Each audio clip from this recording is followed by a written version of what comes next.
अभी वृंदावन की घटना है, वृंदावन में कथा चल रही थी। तो पहले या दूसरे दिन की बात है, एक माता जी बैठ के, ऑडिटोरियम था तो वहां ऐसे श्रोता तो ऊपर बैठते थे, मैं नीचे, एक माता जी कथा सुन रही थी। तो एक पद है, गोवर्धनवासी सांवरे तुम बिन रहो ना जाए, इस पद को मैं गा रहा था। हे गोवर्धननाथ, हे गोवर्धनवासी सांवरे तुम बिन रहो ना जाए, दर्शन को नैना तपे वचन सुनन को कान, मिलवे को हियरा तपे हिय के जीवन प्राण। ये पंक्ति मैंने जैसे ही गाई, वो माता जी जब से कथा शुरू हुई तब से रो ही रही थी,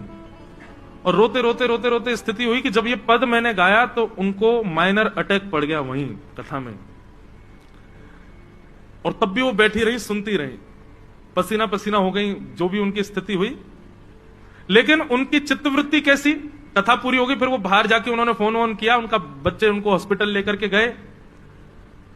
उनकी चित्तवृत्ति कैसी, डॉक्टर ने जब उनका पूरा वो चेकअप किया तो उसने बताया माइनर अटैक है, लेकिन उनके चित्त में, उनके मन में, उनकी बुद्धि में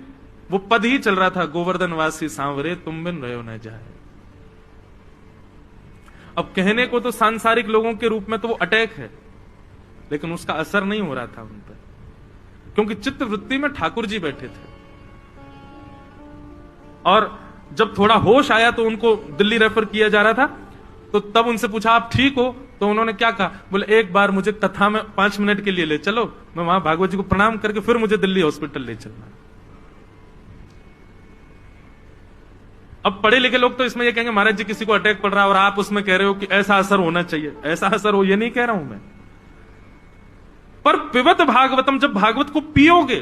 तब स्थिति ऐसी हो जाएगी कि भयावह पीड़ा भी जीवन में आ रही होगी तो भी अनुभव नहीं होगा।